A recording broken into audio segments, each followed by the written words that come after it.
umatnya baginda Nabi. Ketika kita ini sayang kepada umatnya baginda Nabi, itu alamat kita ini mendapatkan syafaatnya baginda Nabi Muhammad sallallahu alaihi wasallam. Assalamualaikum warahmatullahi wabarakatuh. Nahmaduhu wa nusalli wa nusallimu ala rasulil karim wa ala alihi wa sahbihi ajmain, amma ba'd. Bismillahirrahmanirrahim.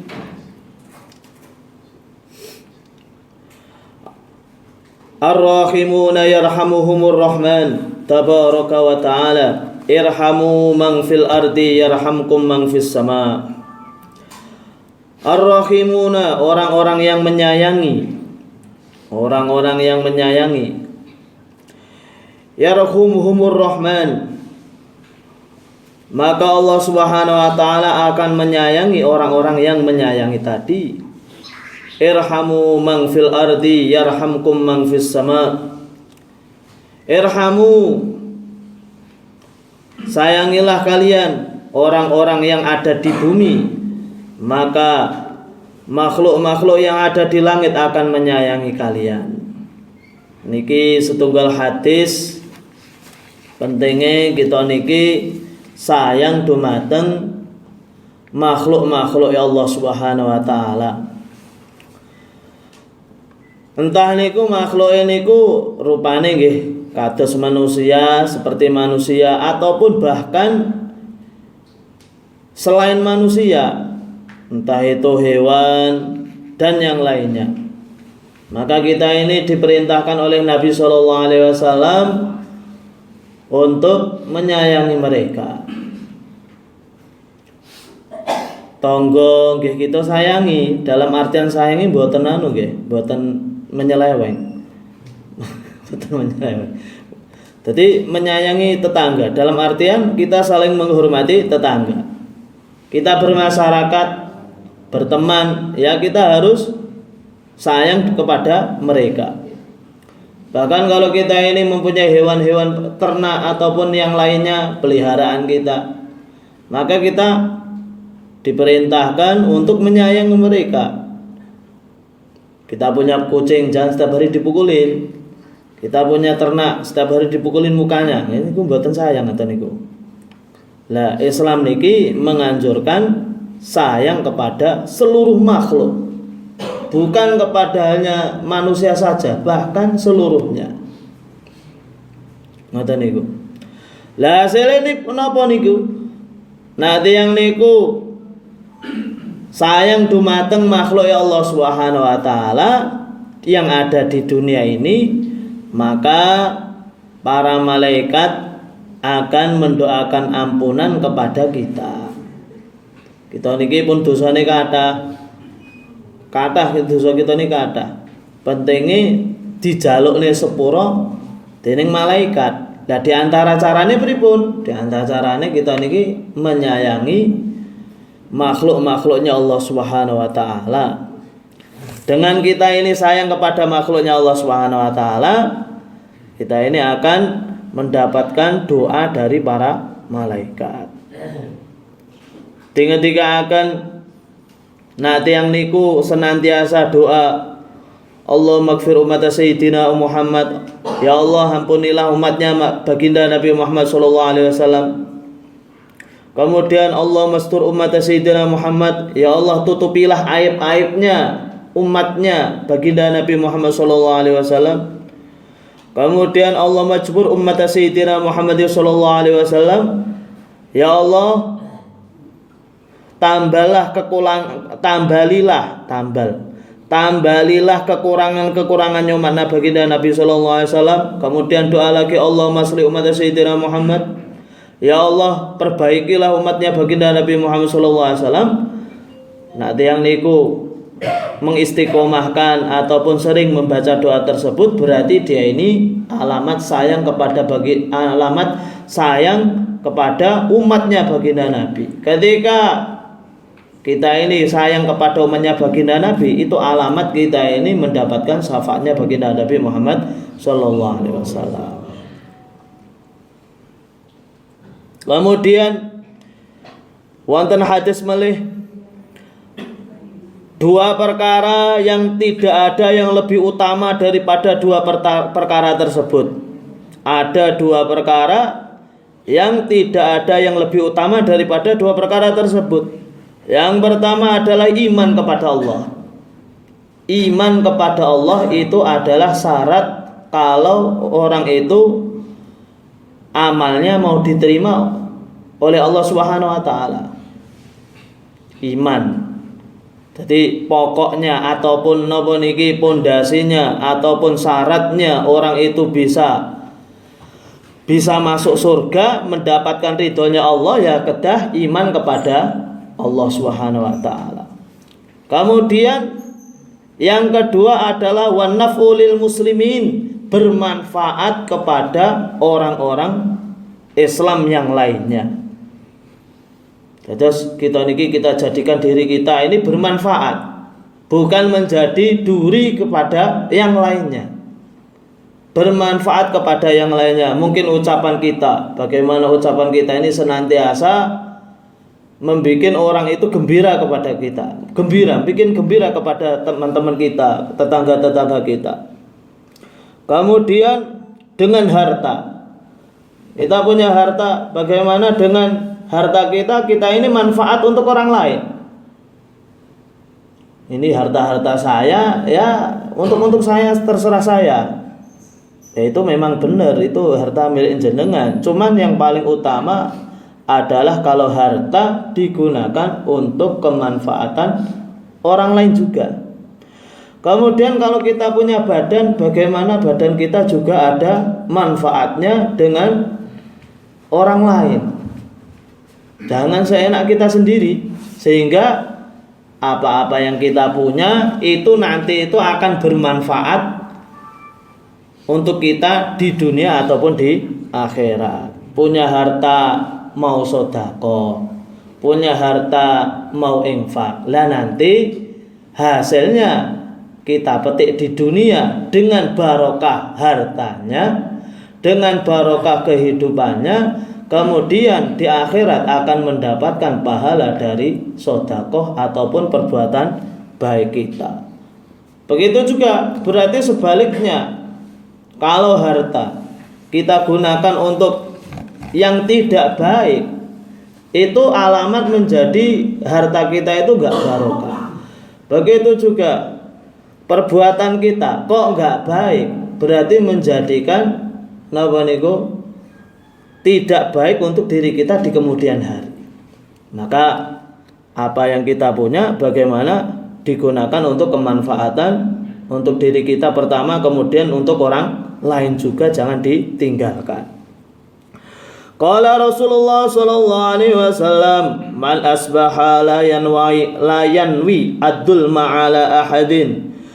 Barang siapa yang berpagi-pagi dia ini tidak niat zalim, menganiaya, dia di dalam keadaan pagi tidak niat untuk menganiaya ataupun tidak berbuat zalim kepada satu orang pun, ghafara lahu ma jana, maka Allah Subhanahu wa taala akan mengampunkan perkara ataupun dosa yang telah lewat.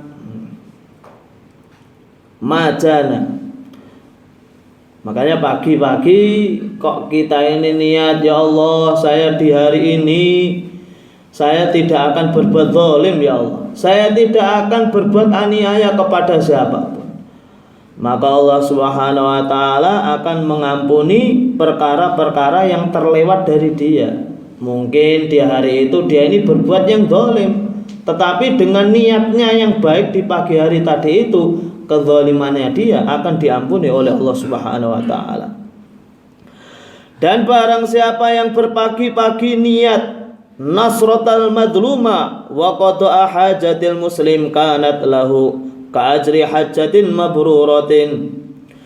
Barang siapa yang di pagi harinya dia niat untuk menolong orang-orang yang terzalimi, menolong orang lain dari yang terzalimi. Kemudian dia niat juga waqatu hajatil muslimin, menunaikan hajat-hajatnya, keperluan-keperluannya orang Islam.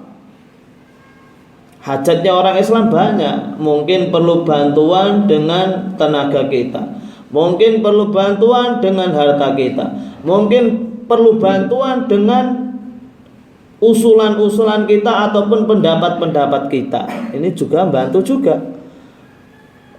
Kok di pagi hari niatnya itu tidak zalim dan niatnya untuk menolong orang lain, maka kanat lahu ka ajri hajjatin mabruratin, bagi dia adalah pahala sebagaimana haji yang diterima, haji yang mabrur. Ini menae tiang Islam, menae tiang napa niku cuman niat mawon. Wis aku engko esuk engko sedina iki gak berbuat dolim blas iki. Utawa aku engko niat satu hari ini ingin bermanfaat kepada orang lain dengan yang saya yang saya punya. Maka dengan niatnya. Nah, ini niatnya ini yang dinilai. Yang dinilai itu niatnya. Niatnya seperti itu, maka akan dibalas oleh Allah Subhanahu wa taala haji yang mabrur. Belum amalnya, belum tindakannya dia menolong ataupun membantu kepada saudara Islamnya. Makanya bagaimana kita ini usaha untuk bermanfaat kepada orang lain. Insyaallah nggih niat nggih niki. Bismillahirrahmanirrahim. Kita lajengaken pembahasan masalah napa niku qadul hajat. Qadul hajat niku menunaikan hajat satu ataupun dua ataupun berak ataupun kencing. Nah itu perkara-perkara yang dimakruhkan. Jangan sampai kita melakukan perkara tersebut. Napa niku? Hendaknya ketika qadul hajat itu hendaknya tidak menghadap ke arah kiblat. Sampun deh niku. Nggih. Berarti tesih eling. Kemudian hendaknya juga orang yang buang air kecil ataupun besar itu tidak pada napa niku air yang mengalir. Air yang mengalir, kalau yang mengalirnya itu adalah napa niku sedikit. Nak mengalir sedikit niku mboten angsal. Nak kathah kados dene sungai nggih monggo mboten masalah. Kemudian hendaknya tidak buang air kecil atau besar di air yang menggenang. Maksudnya menggenang tidak mengalir. Wala farqa fihi bainal qalili wal kasiri. Kalau yang menggenang itu tidak ada perbedaan antara yang sedikit ataupun yang banyak. Airnya sedikit atau banyak sama. Hendaknya jangan buang satu atau buang air kencing ataupun berak di air yang tidak mengalir. Apalagi di waktu malam. Kalau air yang tenang di waktu malam kok niku biasanya tempat tinggalnya jin. Ketika kita ini satu ataupun dua kok di tempat yang air tidak mengalir, nanti dikhawatirkan di situ mengganggu jin itu, sehingga kita ya akan ada mudaratnya. Kemudian hendaknya jangan sampai kita ini buang satu atau dua di bawahnya napa niku pohon yang berbuah, pohon yang biasanya berbuah. Mungkin yang napa niku isor gedang utawa isor pelem napa meleh. Isor yang penting isor napa tanaman-tanaman ataupun pohon-pohon yang berbuah niku mboten sae. Kemudian hendaknya juga menjauhi kencing ataupun berak di jalan. Wes iki kok wektune sepi ora neng wong. Tengah dalan ngising nang tengah dalan. Kurang ajar atul iku. Zaman kula alit nggih wonten ngoten niku. Melek bengi ora neng wong wis nang tengah dalan ngising. Lah niku mboten angsa. Dari agama enggak boleh. Bahkan masyarakat pun juga akan merasa terganggu. Enggak boleh. Kemudian hendaknya juga jangan sampai berak ataupun kencing di tempat yang biasanya digunakan untuk berteduh oleh masyarakat, neng cakro. Ngoten niku digardu-gardu duwisine itu mboten angsal. Arep rondo malah kabure pusing ngoten niku bermasalah niku sing niku. Kemudian wala yatakallam 'alal bauli wal ghaid. Ketika satu ataupun ketika dua jangan sampai napa niku konfirmasi, napa niku jaduman ataupun ngobrol. Antar WC satu sama WC satunya cerita, iki apik iki. Cerita bal-balan. Apa malah nyanyi ngoten niku mboten sae.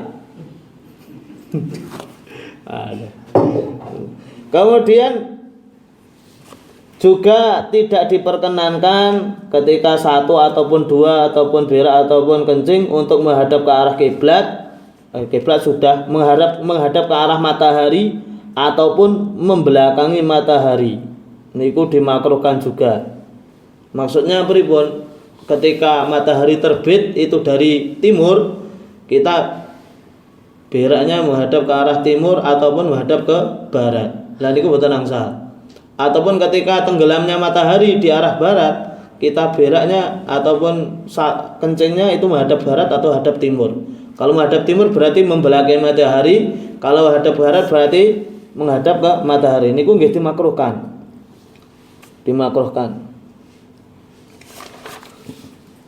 Salajenge perkara-perkara yang membatalkan wudu. Tiang niku nalikane salat kedah wudu supados napa? Supaya suci. Menghadap ke atasan saja, nek ora tau adus niku nggih ngisin-ngisini.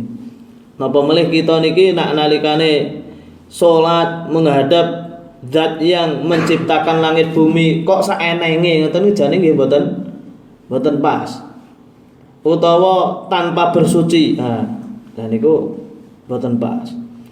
Lah saniki nek sampun kita niki wudu, lah kemudian ingin sholat, kok kita melakukan perkara-perkara ini berarti wudu kita batal. Napa sing setunggal? Yang pertama adalah kharaja min ahadis sabilaini, yaitu ada sesuatu perkara yang keluar dari dua jalan. Dua jalan itu ya jalan depan ataupun jalan belakang. Lah niku bentuke napa, entah niku benda padat ataupun niku cuman angin saja, ya niku tetap batalaken wudu. Entah itu perkaranya itu biasa keluar, contohnya air kencing ataupun kentut, ataupun jarang yang keluar, ataupun mungkin keluarnya itu jarang ketika sakit saja. Contohnya napa? Nanah keluar dari jalan depan ataupun nanah dari jalan belakang. Lha niku napa? Batalaken wudu. Niku kangge kita standar. Kemudian yang nomor 2, an-naumu ala ghairi hayatil mutamakkini. Yang nomor 2 adalah tidur dalam keadaan tidak menetapkan, tidak mutamakin. Mutamakin niku menempatkan tempat duduknya. Dia ini duduk kemudian menetapkan tempat duduknya itu di bumi. Malau nama qaidan ghairu mutamakin au nama qaiman ala qafahu walau mutamakinan. Jadi yang membatalkan wudu adalah tidur. Tidur yang bagaimana? Tidur yang tidak dengan cara duduk yang menempelkan napa niki bokonge niku ke bumi. Jadi berarti nek nalikane kita niki tileme ngletak ngoten niku utawa turu miring niku batal wudune. Kemudian yang membatalkan juga itu ketika kalau kita ini nyandarnya itu terlalu napa niki terlalu miring ke belakang. Tapi kalau kita ini lurus duduk seperti bapak-bapak yang ngeten niku tidak membatalkan wudu. Karena apa? Karena posisi duduknya itu menutup kemungkinan dia ini untuk kentut waktu tidur ngoten niku. Pasti enggak kentut. Keranten apa? Pun di plekne niku pas. Bolongane sing isor niku nutup tenan ngoten niku. Tapi nak kalih nyandar niku biasane rada rongga. Nah, ngobos. Walaupun rada diempet biasane nggih nak nalikane turu bablas juga. Metu maksud entote. Mulane di antara yang batalkan wudu adalah tidur. Tidur yang bagaimana? Tidur yang tidak dengan duduk menempelkan pantatnya sehingga tidak terangkat pantatnya tersebut ke bumi. Kalau model-model duduknya santri sila sambil ini condong ke arah depan niku terangkat. Nah itu bisa membatalkan wudu.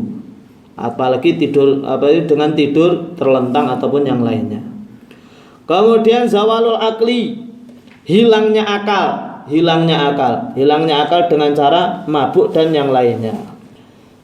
Kemudian yang nomor 4 adalah memegangnya seorang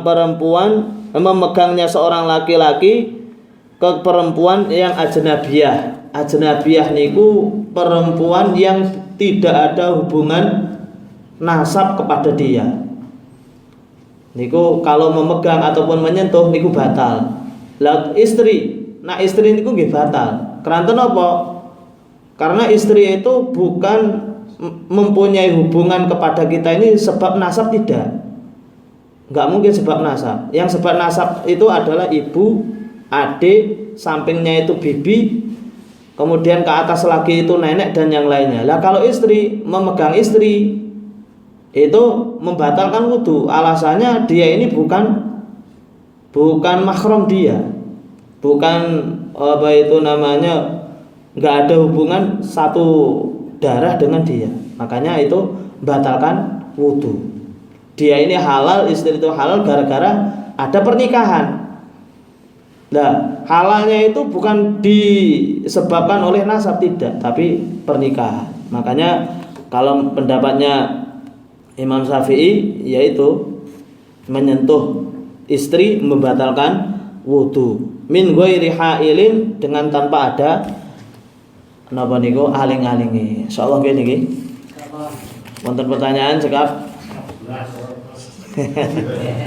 Mugi-mugi ditampi Allah Subhanahu wa taala. Tunggu sekedap. Allahumma shalli wa sallim barik ala sayyidina Muhammad wa ala ali sayyidina Muhammad. Sallim radhiyallahu ta'ala an kulli ashabi Rasulillah ajma'in. Alhamdulillahi rabbil alamin. Rabbana ighfir lana dhunubana israfana fi amrina, thabbit aqdamana wansurna 'alal qaumil kafirin. Allahumma ighfir ummat sayyidina Muhammad. Allahumma salli ummat sayyidina Muhammad. Allahumma arham ummat sayyidina Muhammad. Allahumma alif baina qulubi ummat sayyidina Muhammad. Allahumma ba'as bihim sultanan nasira. اللهم اهدنا بنا وجعلنا سببا لمن اهتدى. اللهم اهد الإنسان والجنة وجعلنا سببا لمن اهتدى. ربنا آتنا في الدنيا حسنة وفي الآخرة حسنة وقنا عذاب النار. صلى الله وسلم وبارك على سيدنا محمد وعلى آله وصحبه أجمعين. الحمد لله رب العالمين. السلام عليكم ورحمة الله وبركاته.